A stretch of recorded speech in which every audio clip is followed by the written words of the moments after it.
machine today? We're going to do the number 86 ruffler foot. So, Sweet. Leah, my darling, why do we have so many? Look, I got one. I got two. You got two. I've got two. Why is there so many ruffler feet? The good news is if you're not sure, there's a really good little piece of paper that tells you whether you want the one with the red dot on the box, the one with the yellow dot on the box, or the other box entirely. And our lovely staff members up front will probably be double checking what model of machine you have when you ask for one. The ruffler foot is one of my all-time favorites. Leah had a look at mine the other day and she said it looked well used. It is well used. I used to have a clothing business and I ruffled miles and miles and miles and miles and miles and miles and more miles of stuff. So I'm going to run you through some of the basics. If you want to check out the basic instructions, Bernina has a little booklet. Don't print it. It comes in the box. Yeah. It's It's got all the languages. Don't print it because it will only print like thus. And the words will only be this big. But I printed that so you could see it on the close-up on the camera. So we've got quite a few bits and pieces already ruffled that I'll give you a little idea of what I would recommend. And what you can't really see on camera with this one is I've written on it. And this was a test piece. And I'll walk you through these on the machine. So, ruffler, every one stitch, 2.5 stitch length. That's what that's telling us right there. Oh, there's so many ways to put a ruffle on. We can put a ruffle on top of a piece of fabric, kind of like this. It's just catching along the bitter edge there, but it's a big ruffle with the ruffling up the middle. We've got a little ruffle here and a seam allowance. When you flip that up, you've got a ruffle on the hem of something. So we'll go through those basics and we'll talk about attaching it. So the first thing I want you to do if you're going to do these test strips, grab something light that you can see just to get familiar with this, and then you're going to put notes with a Sharpie marker. What stitch length you're going to use. I'm going to use a 3.5 today. I'm going to use a ruffler on 12. And that'll make sense in a second. All right. So I'm good, but I can't write upside down. So ruffler, stitch length 3.5, 12 stitch. What's that mean? Well, let's take a look over here and I'll show you what it means. We'll take this foot off first. All right, so here's our ruffler. And I'm using the Bernina one because that's the ruffler I own. Brother makes a lovely one as well. You can find them for almost every machine out there. They used to come in the box when you bought a treadle machine. So there's the part that will attach up there, but then we've got this arm that needs to be attached as well. And I find it really easy to just get on. You kind of swing in from 2 o'clock position. But, what's going on the top here? Let's talk about the parts first. So, that part up here, as I was saying, that dictates to how often the pleater will take a little pleat. Every stitch, every 6 stitch, 12, every 12th stitch. This is every single one, and you can kind of see it's quite dense. And on this one as well, my information is written in there. Stitch length of 1. As I did this one, I changed the stitch length as I went down. So started with 2.5 for stitch length and ended with a 1. And as you can see hiding in the ruffles, I changed the length of the stitches because everything kind of matters here. This little screw here changes the amount of pleat that the foot will take. This changes the amount of pleats it will take per stitch, every 6th stitch, every 12th stitch, or not at all. And there's a walking gizmo here. This is the blade, and it looks a lot like this one, but it sits on top. You can see it sliding together there. Ruffles aren't for everyone or for everything, but certainly they're fun to have. And if you're going to do miles and miles and miles like I used to, you want the right tool for the job. So, as Leah said in the box, the little booklet is in there. If you'd like to read it before you purchase a foot, you can find it on the Bernina website. So let's just have a look here. All right. So let's see if this one's going to be just a little happier than my poor old broken one. All right. I may have just bought a new ruffler. I'm going to put it on the every 12th stitch. And I would suggest that if you switch fabric, right now I'm just using Kona. If you're going to ruffle wool or silk or linen, you'll need to run another test. This is just Kona cotton. I'm going to make sure that I have the fabric between those two blades.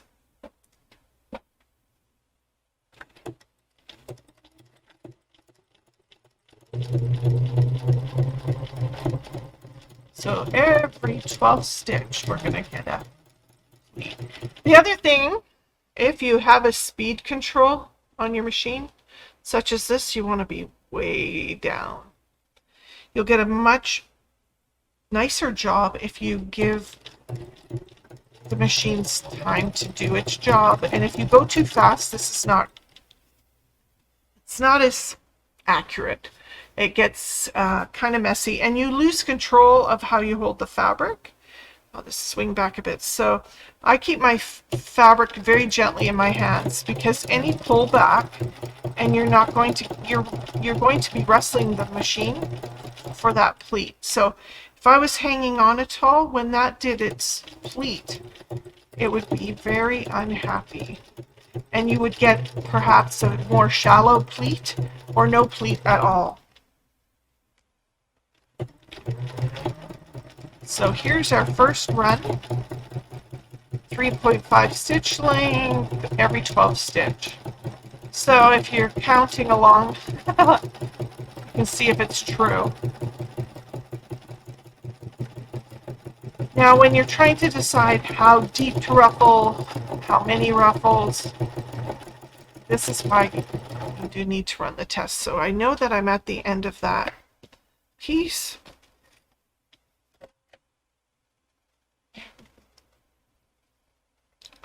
You can see those are quite far apart at a stitch length of 3.5.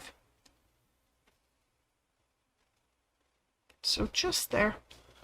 And those are approximately 1.25 inches apart. Quite nice. But you'll have to do a little math and find out what the ratio of gathering was. So if you measure flat, something easily worked with, 10 inches, 20 inches, number like that.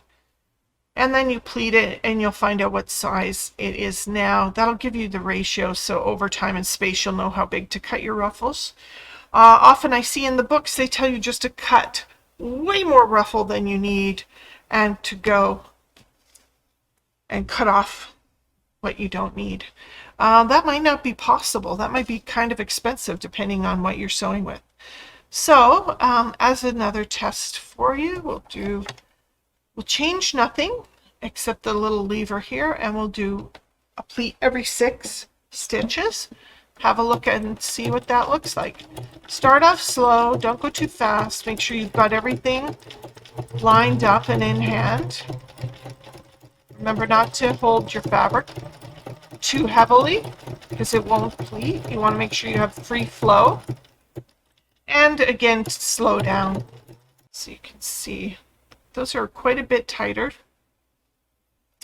And if I measure that out on the ruler, they are about 5/8 of an inch apart. So from the fold of that ruffle to the fold of that ruffle, about 5/8 of an inch. So you can see that's quite a bit more ruffle than that original piece. I'm going to ruffle on every single stitch and slide that in. Another tip I have for you is if you're trying to put this in and it's not where you want it, don't pull back towards you. There's some little teeth on those blades that will catch and grab, and you don't want that to happen. So there's little metal teeth on these, on the little pleater part and on here. Let's see if I can pull that back. You might be able to see if I can get the focus right. Yeah, there's some teeth here. So pulling your fabric out the other way doesn't really work because it gets caught up. So if you've got it in there and you're too far, pull it out the back and go in again from the front. So now, way more work. This is going to pleat every single stitch.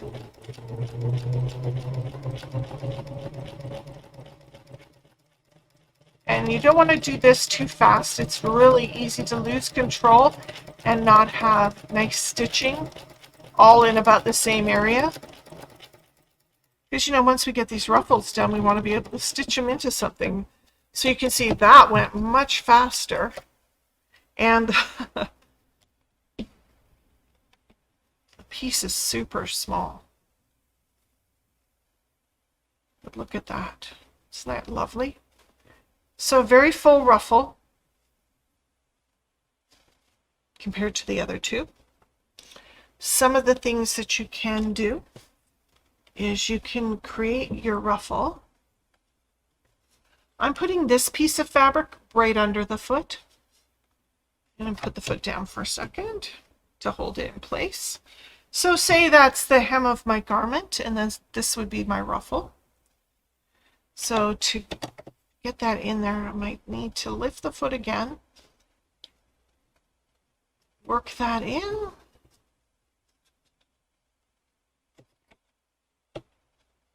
Sometimes the beginning won't be lovely. So if you needed a 40-inch run of ruffle, make sure that you're going to end up with 42 or 44 inches of ruffle, so you have some extra to work with. And oh, maybe I'm going to switch to every 6. Won't be quite as bunchy. So the little mechanism counts.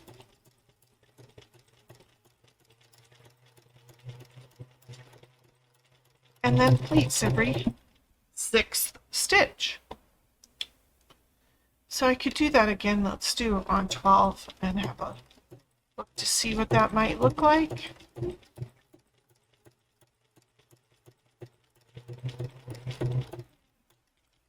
We'll do a little wee bit of every stitch, just so we can have a visual. So as you can see, you're going to need a lot more fabric to make the ruffle than you do for the final bit of skirt. Okay, I'm going to call that done. Give you a better view. Move all my fun toys. So here we go. Got that flat piece of fabric under there. It's still flat. The piece we had on top, the ruffle part. This is where I had set up for every stitch and then changed my mind to every 6, to every 12th, back to every single one. Now, if that was a ruffle on the end of an item, a tea towel, a skirt, often I press the seam allowance towards the flat. And to make everything hold and land really nicely, I will sometimes go in and do a nice top stitch along here to keep it nice and flat. You can press those in. They're more pleat when they're further apart. They look more ruffled as when they're closer together. So it looks a little more ruffled here, and certainly more pleat here. And you can even press those flat. I've seen some projects where they press those quite flat. So a couple little samples there. Let's have a look at these maybe all together. So here's every single stitch. It curls a little bit. So there's our every single stitch. I'll put it at the end of the frame there.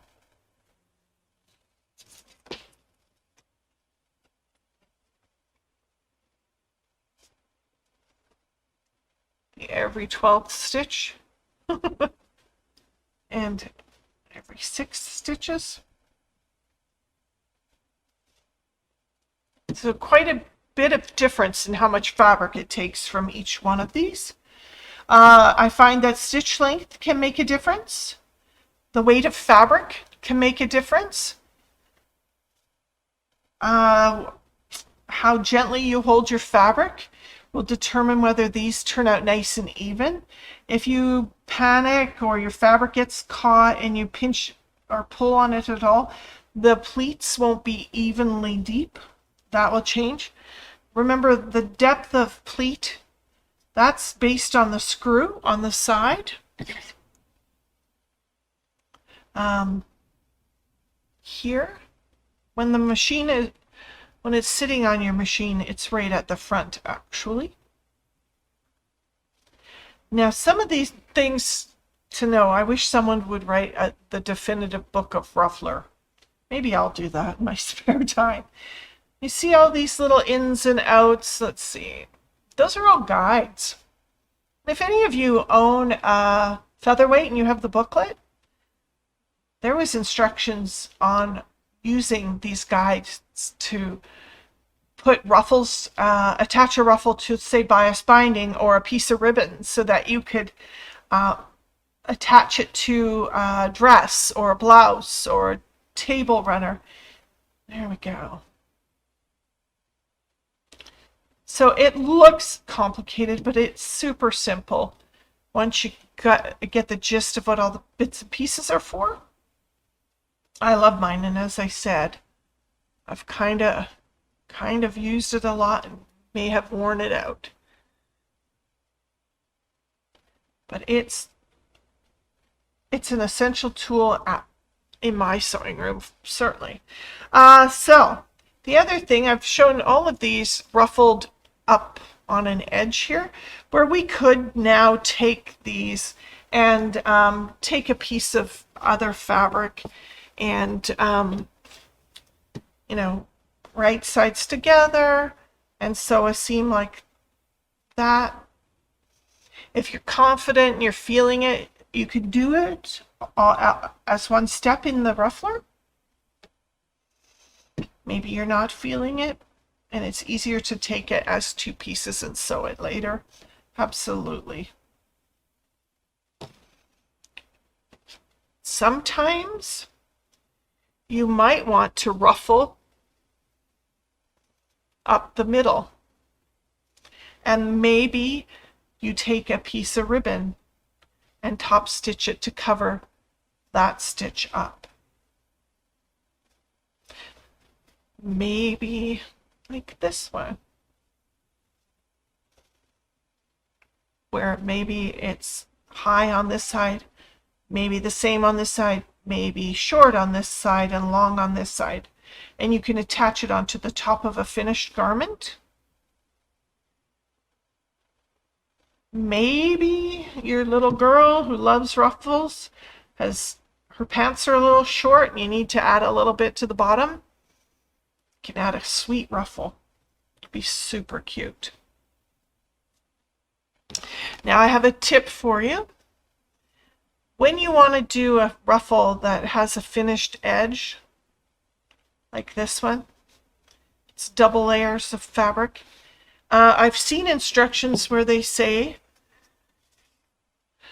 to take your fabric and, fold it in half and run it through the ruffler like this. I find that does not ruffle evenly. So what I've done is I've just gone ahead and stitched this together. Just a straight stitch at 1/4 inch from the top. It keeps these two pieces of fabric in a more determined, more absolute way. Because if the two edges are separate, what I find is over time and space, one slides and then you get a crazy twist in there. So let's take a look at what that looks like in the machine. So I've already top stitched that, so those two pieces are together. Let's do every 6 stitch. It's a nice compromise. So I take the 2 raw edges, the ruffle's finished bottom is on the fold. Insert that into my ruffler. And we can use one of this guide here to keep us equidistant all the way along.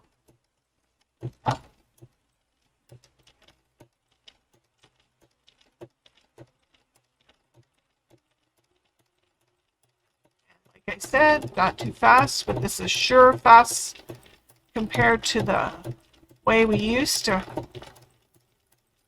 stitch a ruffle and then pull and hope nothing breaks. There's other guides down here, a little deeper. So I'm going to switch guides.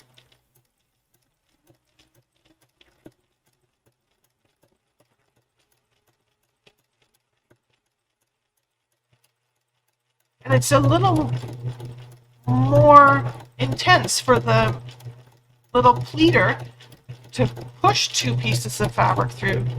So you might find that on a single piece your pleats were deeper than they are on the double. So I just did up in the seam allowance there. But if you take, it's a little hard to see on camera, but I can see that the pleats are just not quite as deep as they were on a single piece. So that's something to keep in mind. The ratio on a single piece is not the same as a double piece. And so you'd have to do a new test. So sorry. So remember, the pleats were quite deep. They're not as deep on the double layer. And this is Kona as well, just black. But that little pleat is just not quite as deep as it was on a single layer. So some interesting little tidbits that I would need you to know. I hope that once you kind of get a feel for this, you can see that depending on what you've got going on in your sewing room, this could be the accessory for you. And then do be sure that you order the correct one. Remember, that screw on it's the side here, but when you've got the foot on the machine, it's right at the front. This determines the depth of the pleat. So again, you'll need to test. Do you want to pleat every stitch, every 6th stitch, every 12th stitch, or do you need to just sew 2 pieces together? You can run them through under the foot on the 0. And all of these little guides will help and hold things in place so that you can sew a nice straight pleat. And your friend, the speed control. Some of us like to maniac it, and our happiest foot position is to the floor. That's okay as long as you're over here and not up here. Alrighty. Well, I think let's call that a wrap. Let's go find somewhere nice to hang out with a breeze. Maybe your back garden, maybe a patio somewhere. And we'll see you guys all again next week. Take care.